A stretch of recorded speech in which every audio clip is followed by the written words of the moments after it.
Hello বন্ধুরা, আশা করি সবাই ভালো আছো। আমিও অনেক ভালো আছি। আমার আর একটা ভিডিও তোমাদের সবাইকে স্বাগতম। আজ আমি চলে যাব বাজারে আমার একটু কেনাকাটার দরকার ছিল, অর্থাৎ চুন আর ফেভিকল কিনে আমি আবার বাড়ি আসতে হবে। তোমরা ভাবছো চুন আর ফেভিকল দিয়ে আমি কি করব? ভিডিওটা পুরো সম্পূর্ণ দেখতে থাকো, তাহলেই বুঝবে। বাইরের আবহাওয়াটা প্রচন্ড গরম, আর দেখতে দেখতে আমরা সবকিছু নিয়ে আসি। এদিকে দাদা দেখলাম সবকিছু একদম গোছাগুছি করে কাজটা শুরু করে দিয়েছে। তারপর আমিও চলে এলাম, আর আমিও এখন এই সবকিছু চুন আর ফেভিকলটা ভালো করে গোলাবো দাদার সঙ্গে সঙ্গে। প্রিয় বন্ধুরা, এক মিনিট, আমি চশমাটা ভালো করে পরে নিই। আমি আর দাদা চশমাটা কেন পরেছি সেটা ভাবছো?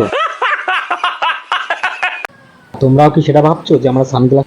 আরে বাবা, সানগ্লাসটা পরার একটাই কারণ, চুন ছিল, তার সঙ্গে ছিল ফেভিকল, আর তার সঙ্গে ছিল ডক্টর ফ্লেক্সিবল। এই তিনটে জিনিস যখন মিশিয়েছিলাম তখন ওইখান থেকে একটা কেমন কেমন হচ্ছিল। আর তারপরে আমাদের এমনিতেও বলে রেখেছিল যে চুন মেশানোর সময় তোমরা কিন্তু অবশ্যই কিছু একটা পরে নিও, অর্থাৎ সানগ্লাস পরে নিও, চোখে গেলে অনেকটা প্রবলেম হতে পারে। তাই তো আমি আর দাদা দুজনে মিলে এইখানে সুন্দর করে মেশাচ্ছিলাম, আর জিনিসটা যত মেশাবে ততই নাকি ভালো হবে। আর আমরা এটা মিশিয়ে কি করবো সেটাও ভাবছো তোমরা নিশ্চয়ই। তোমাদের এক এক করে বলবো, এত ব্যস্ত কিসে? সামনেই তো প্রচন্ড গরম, আর তাই তো আমরা এখানে ছাদটা ফুর্তি করবো, অর্থাৎ সাদা চুন দিয়ে আর ওইটা দিয়ে পুরোটা অংশ আমরা লাগিয়ে দেবো। আর বন্ধুরা, তোমাদেরও যদি এরকম কিছু করতে হয় তাহলে কিন্তু আমাকে অবশ্যই জানিও, আমিও তোমাদের বাড়ি গিয়ে করে দিয়ে আসবো, কিন্তু ফ্রি না, তার জন্য টাকা নেবো, কারণ প্রচন্ড কষ্ট হয়েছিল তো কাজ।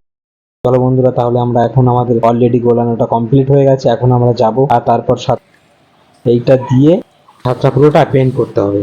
ছাদের উপরটা প্রচন্ড ছিল গরম, আমরা সেই সকাল সকাল উঠেছিলাম, কিন্তু কাজটা করতে করতে 8টা বেজে গেল। এদিকে আবার দাদা বললো গোলানোটা ভালো হয়নি, তাই তো আমি আর দাদা আবার বসে পড়লাম গোলাতে। তারপর আবার দোকানদারও বলেছিল ভালো করে গোলালে ভালো হবে। আমার প্রিয় ফেসবুক বন্ধুরা, তোমাদের তো দেখাতেই পারলাম না আমরা কতটা জায়গা জুড়ে কাজটা করবো। দেখো বন্ধুরা, আমরা এইখান থেকে শুরু করে টোটালি সবটা জায়গায় এই চুনের পেন্টটা করতে হবে। আর দেখো বন্ধু, এই সাইডে আর ওই কোনায় দেখা যাচ্ছে ওইটা ছাড়া আমরা এই পর্যন্ত করবো, অর্থাৎ আমরা চুনের প্রলেপটা সব জায়গায় লাগাতে হবে। আর দেখতে দেখতে 9টা বেজে গেছে, প্রচন্ড রোদ এসেছে। বন্ধুরা চলো তাহলে আমরা কাজটা শুরু করা যায়। আমি আর দাদা মিলে দুজনে পারবো তো? বন্ধুরা তোমাদের কি মনে হয় অবশ্যই কমেন্ট করে জানিয়ে দিও, আমরা কি পারবো দুজনে? চলো দেখতে দেখতে আমরা শুরু করে দিলাম তাহলে পেন্টটা করা। আমি বাহাতি না বন্ধুরা, আমি এমনি একটু দেখছিলাম এখানে কেমন হয়েছে, তারপর দেখলাম দাদা এসে বললো যে একটু গাঢ় হয়ে গেছে। তারপর আমরা একটু জল ঢেলে আমি আর দাদা মিলে খুব তাড়াতাড়ি শুরু করে দিলাম আমাদের কাজটা। বন্ধুরা, আমরা কাজটা টোটালি পারবো কিনা আমাদের জানা নেই, কিন্তু আমাদের কষ্ট হয়ে গেলে আমরা একটু রেস্ট নেব। আর দেখতে দেখতে আমরা আমাদের কাজটা শুরু করে দিলাম, আর তোমরা আমাদের সঙ্গে ভিডিওটা প্রথম থেকে শেষ পর্যন্ত দেখতে থাকো। 5 মিনিটের মতন করেছি, তাতেই মনে হচ্ছে হাতটা ব্যথা হয়ে গেছে। কি পারবো না জানা নেই, কিন্তু যতক্ষণ না কাজটা আমাদের শেষ হচ্ছে ততক্ষণ আমরা এই কাজটা করেই যাব। দেখতে মনে হয়েছিল পেন্ট করাটা অনেকটাই সোজা, কিন্তু সত্যি কথা বলতে কি বন্ধুরা, যখন আমি এটা করলাম না আমার প্রচন্ড হাত ব্যথা করছিল। তাই তো আমি একবার এই হাত দিয়ে করছিলাম, একবার বাঁ হাত।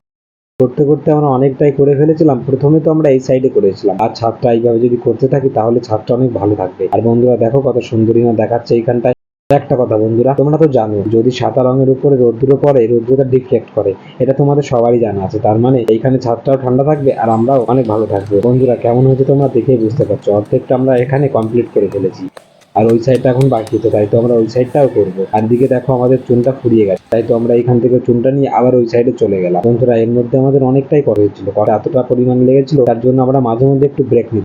আচ্ছা বন্ধুরা, তোমাদের কি মনে হচ্ছে আমি এটা বাড়ি রং করছি, এটা আমাদের বাড়ি? না না না, তোমরা এটা একদম ভেবো না। আমি কিন্তু একটা বাড়িতে জোনে এসেছিলাম, অর্থাৎ দিন মজুরের কাজ যেটা হয় সেটা করেছিলাম। আমাদের জোন ছিল 500 টাকা। আমরা দুবার চলে এসেছি এখানে জোন দিতে। আর দেখো বন্ধুরা, আমরা তাই তো খুব তাড়াতাড়ি করছি। আর তোমরা ভালো করেই জানো আমি একটু কাজে একটু আলসে আছি, কিন্তু তাও আমি কাজটা ভালো করেই করি। আর যেই কাজটা আমি ধরি একদম কমপ্লিট না করে ছাড়ি না।